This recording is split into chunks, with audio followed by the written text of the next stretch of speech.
जिस प्रोसेस से नरेंद्र मोदी का जन्म हुआ होगा, मानव जाति में इसी पद्धति से सबका जन्म होता है। सबके जाने की पद्धति भी एक जैसी ही होती है। लेकिन ईश्वर ने मुझे किसी विशिष्ट काम के लिए भेजा है। परमात्मा ने मेरे लिए किसी पर्पज के लिए भेजा हुआ। वो परमात्मा ने विशेष काम के लिए भेजा है। जब तक वो काम पूरा नहीं हो जाएगा, यानी जब तक भारत विकसित नहीं हो जाएगा, तब तक परमात्मा उनको वापस नहीं बुलाएंगे। बंधुगण, बीजेपी दलेर मध्य যখন অটল বিহারী বাজপেয়ীর পরিশেষে দ্বিতীয় কোনো নেতা ছিলেন, সেই নেতা হলেন লালকৃষ্ণ আদবানি। সেই লালকৃষ্ণ আদবানিকে যখন সরানোর পরিকল্পনা করা হয়েছিল, তখন বিজেপি দলের মধ্যে একটি আইন, একটি নিয়ম আনা হয়েছিল যে যাদের বয়স 75 হয়ে গেছে তাদেরকে দল থেকে অবসর দেওয়া হবে। সেই হিসাবে লালকৃষ্ণ আদবানিকে রিটায়ার দেওয়া হয়। কিন্তু লালকৃষ্ণ আদবানি অত্যন্ত ব্যথিত হয়েছিলেন সেই বিষয়টা নিয়ে, এবং উনি এখনও এই বিষয়টা মনে মনে ব্যথা বুক করে থাকেন। বন্ধুগণ, এবার কিন্তু আমাদের বর্তমান প্রধানমন্ত্রী শ্রী নরেন্দ্র মোদীরও 75 ইয়ার অর্থাৎ 75 বছর হতে চলেছে। সেই সুবাদে 75 বছর হলে উনি তো দলের কোনো পদে থাকা ওনার জন্য সম্ভবপর নয়, কিন্তু তথাপিও উনি দলের প্রধান হয়ে থাকতে চাইতেছেন।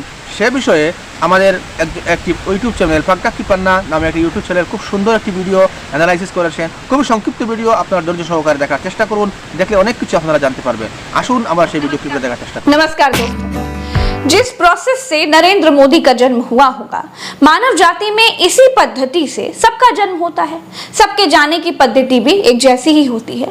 लेकिन महामानव इतने चालू हैं कि जब ये सवाल होने लगे कि मोदी जी अब बूढ़े हो गए हैं, कुछ समय में 75 के हो जाएंगे, वो प्रधानमंत्री बन भी गए तो भी उनको हटना पड़ेगा, तो उन्होंने वोटरों को फंसाने का एक नया तरीका निकाल लिया है कि वो बूढ़े चाहे जितना हो जाए, पहली बात तो वो प्रधानमंत्री पद से हटेंगे नहीं, 75 पार वाला अपनी ही पार्टी का नियम मानेंगे नहीं, और दूसरा जुमला ये छोड़ दिया है कि उनको परमात्मा ने विशेष काम के लिए भेजा है। जब तक वो काम पूरा नहीं हो जाएगा, यानी जब तक भारत विकसित नहीं हो जाएगा, तब तक परमात्मा उनको वापस नहीं बुलाएंगे।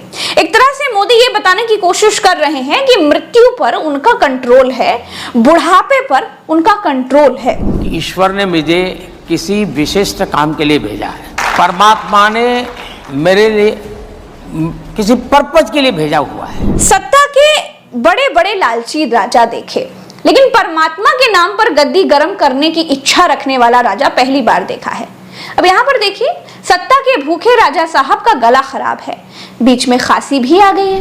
ये आपके घर में बिजली कनेक्शन कटा के फिर अंधेरा कर देंगे। दोस्तों, मोदी लोगों की भावनाओं से खेलना, उनकी मान्यताओं से खेलना बहुत अच्छी तरीके से जानते हैं। मोदी को यह मालूम है कि भारत मान्यताओं का देश है। मूर्ति दूध पी रही है, ऐसी अफवाह उड़ जाती है तो पूरा इलाका सैकड़ों लीटर दूध लेकर खड़ा हो जाता है, और डर के माहौल में ताली बजवाकर, थाली बजवाकर मोदी जी ने इसका टेस्ट भी कर लिया है ना। दिन में 4 बार कपड़े बदलकर अपने आप को एक भी दिन छुट्टी न लेने वाला वो प्रोपेगेंडा भी फैलवा लिया है। मोदी ये कहना चाहते हैं कि उनके भीतर ईश्वरीय शक्ति है। वो तब तक मृत्यु लोक नहीं छोड़ेंगे जब तक भारत विकसित भारत नहीं बन जाता। तो वैसे प्रधानमंत्री जी, जिस तरीके से आपने 2022 तक किसानों की आय दोगुनी की है, जिस तरह से आपने 2022 तक सबके पक्के घर बना दिए हैं, जिस तरह से आपने देश को 5 ट्रिलियन इकोनॉमी बना दिया है, गंगा सफाई वगैरह कर दी है, 15 लाख खाते में आपने जिस तरीके से भेज दिए हैं, जिस तरह से भारत में जुमलों वाली 100 स्मार्ट सिटी बन चुकी हैं, जिस तरह से आपने सरकारी कंपनियां बेची हैं, उस हिसाब से तो आप विकसित भारत नहीं बना पाएंगे, ये तो तय है। हाँ, अब जबरन आप गोदी मीडिया में कल आप ये छपवा ही दीजिए कि भारत विकसित हो गया है, तो वो अलग बात है, क्योंकि पिछले 10 साल में मीडिया को गोदी बनाकर यही सब तो किया गया है। जिस युग में राम का जन्म हुआ उसे त्रेता युग कहा गया, भगवान कृष्ण ने जब अवतार लिया उसे द्वापर युग कहा गया, कलयुग में महामानव ने अपने सत्ता काल को अमृतकाल घोषित कर दिया। किसी ने नहीं कहा कि अमृतकाल है, लेकिन महामानव ने जबरन इसे अमृतकाल लिखवा दिया। अमृतकाल में जितना विष समाज में घोला गया है, वैसा भारतीय इतिहास में कभी नहीं घोला गया। महामानव भारत को किस एंगल से, किस जुमले से विकसित बनाएंगे, ये तो भाई परमात्मा ही जाने। जो आदमी अपने मणिपुर की हिंसा न रुकवा पाए और युद्ध रुकवाने का खुल्लम खुल्ला झूठ बोल दे, उस आदमी को परमात्मा कैसे विशेष काम के लिए चुन सकता है जी। अब रिश्तों की बात करूंगी तो बात बड़ी पर्सनल हो जाएगी, उसको छोड़ देती हूँ। वरना परमात्मा भी सोचेंगे कि लीजिए कैसे कैसे लोग मेरा नाम लेकर इस्तेमाल कर रहे हैं मेरा। आज मोदी जी की माता जी इस दुनिया में नहीं है, उनके ना होने पर मोदी जी कह रहे हैं कि वो बायोलॉजिकल नहीं है। क्या मोदी जी बायोलॉजिकल नहीं है? मैं कह नहीं रही हूं, मैं पूछ रही हूं, क्योंकि मोदी जी कह रहे हैं कि वो बायोलॉजिकल नहीं है। परमात्मा ने मुझे भेजा है, ये ऊर्जा बायोलॉजिकल शरीर से नहीं मिली है। ये 2024 का चुनाव क्या क्या सुलवाएगा?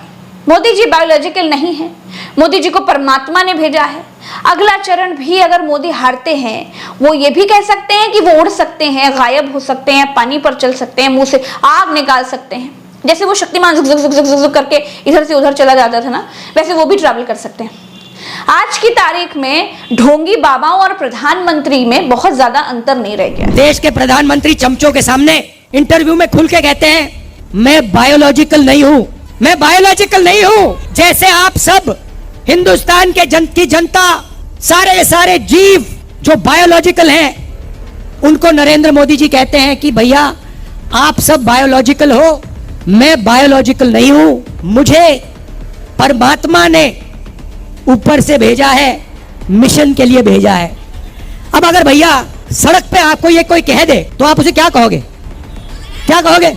उसे कहोगे भैया माफ करो, काम अपना करो, हमें अपना काम करने दो। और उनके चमचे क्या कहते हैं? वाह वाह वाह वाह वाह, क्या बात बोली। देखिए, मोदी जी तो कह रहे हैं कि वो बायोलॉजिकल नहीं है, लेकिन उन्हीं के सांसद मनोज तिवारी कह रहे हैं कि मोदी जी के अंदर महापुरुषों की आत्मा है। कि पिछला 20-22 साल जो मोदी जी के जीवन का है, वो ऐसा बताता है ना जैसे लगता है उन्हीं के अंदर पंडित दीनदयाल उपाध्याय जी की आत्मा आ गई हो, उन्हीं के अंदर श्यामा प्रसाद मुखर्जी की, उन्हीं के अंदर सरदार पटेल जी की, उन्हीं के अंदर महामना मदन मालवीय जी की, उन्हीं के अंदर गांधी जी की कई बातें। मैं इसको ऐसे देखता हूँ जैसे होता ना कि दुर्गा जी को बनाने के लिए कई लोगों ने अपने अस्त्र शस्त्र शक्तियां दी। नरेंद्र मोदी को, ये बात मेरी हो सकता है लोग मुझे ट्रोल भी करें, लेकिन मैं मानता हूँ कि मोदी जी को इन सारे महापुरुषों ने अपनी अपनी शक्ति दी है। अब ये देखिए, ये चंपत राय हैं। असल में महामानव को चने के झाड़ पर उन्होंने ही विष्णु का अवतार कहकर चढ़ा दिया है। अब महामानव को सच में लगने लगा है कि वो अवतार ही है। प्रधानमंत्री इस देश के भगवान विष्णु का अवतार है। विश्व की राजनीति में भी हमने बड़े से बड़ा गद्दी से चिपका हुआ शासक देखा, लेकिन किसी ने गद्दी से चिपके रहने के लिए परमात्मा का सहारा नहीं लिया। महामानव बड़ा ज्ञान बांटते हैं कि दूसरों को मौका मिलना चाहिए, लेकिन ये अपनी खुद की गद्दी नहीं छोड़ना चाहते हैं। इनके प्राण अपनी गद्दी में ही बसते हैं, और इसीलिए भारत की धार्मिक जनता की आंखों में धूल झोंकने के लिए खुद को परमात्मा से जोड़ रहे हैं। बहुत बड़ी बात नहीं होगी कि कुछ समय बाद ये खुद को कल की अवतार घोषित कर दें, क्योंकि महामानव को मालूम है कि अगर वो सत्ता से गए तो जो सत्ता में आएंगे वो महामानव का सारा प्रोपेगेंडा बेनकाब कर देंगे। हार के डर से महामानव परमात्मा के पीछे छिपने लगे। दोस्तों, फिलहाल तो इस वीडियो में इतना ही। दीजिए इजाजत, चलते हैं। राम राम, दुआ सलाम, जय हिंद। ये लोग मंदिर के नाम पर चुनाव लड़ने चले थे, आखिर तक महामानव ने खुद के भीतर ही परमात्मा की शक्तियां घोषित कर ली हैं। प्रोपेगेंडाधारी परमात्मा की ओट लेने वाले कहीं भी चमत्कार कर सकते हैं, ईवीएम में भी। इसलिए लोगों को होशियार रहने की जरूरत है। नमस्कार। তো বন্ধুগণ, আপনারা যারা সম্পূর্ণ ভিডিওটি দেখেছেন আপনাদের সবাইকে অসংখ্য ধন্যবাদ। বন্ধুগণ, আপনি কি মনে করেন যে আমাদের প্রধানমন্ত্রী নরেন্দ্র মোদীকে পরমাত্মা বা ঈশ্বর কি ওনাকে স্পেশাল কাজের জন্য পাঠিয়েছিলেন? যদি স্পেশাল কাজের জন্য ওনাকে পৃথিবীতে পাঠানো হয় তাহলে উনি গুজরাটের মুখ্যমন্ত্রী ছিলেন প্রায় 4 বার, হ্যাঁ, তারপরে ভারতের প্রধানমন্ত্রী হয়েছিলেন হলেন 2 বার, অর্থাৎ 10 বছর। এই 10 বছর এবং গুজরাটের মুখ্যমন্ত্রী থাকাকালীন সময় ওনার যে স্পেশাল ওয়ার্ক, স্পেশাল কাজ, স্পেশাল অপারেশন তাকে সম্পূর্ণ হয় নাই, এখনও কি বাকি রয়েছে? বন্ধুগণ, সত্যিকারের কি নরেন্দ্র মোদীকে একজন স্পেশাল পার্সন বা স্পেশাল ব্যক্তিত্ব বা স্পেশাল মানুষ হিসাবে পৃথিবীতে ভগবান বা ঈশ্বর ওনাকে প্রেরণ করেছেন? এই বিষয়ে আপনাদের মতামত কি? বন্ধুগণ, প্রধানমন্ত্রী নরেন্দ্র মোদীর মধ্যে এমন কি স্পেশালিটি রয়েছে তা অবশ্যই ভিডিও কমেন্টে এসে জানাবেন, এবং চ্যানেলে যদি নতুন এসে থাকেন অনুগ্রহ করে চ্যানেলটাকে সাবস্ক্রাইব করে আমাদের সঙ্গে থাকবেন, যাতে আর সুন্দর সুন্দর ইনফরমেটিভ ভিডিও আপনাদের সম্মুখে উপস্থাপন করতে পারি। ধন্যবাদ, জয় হিন্দ।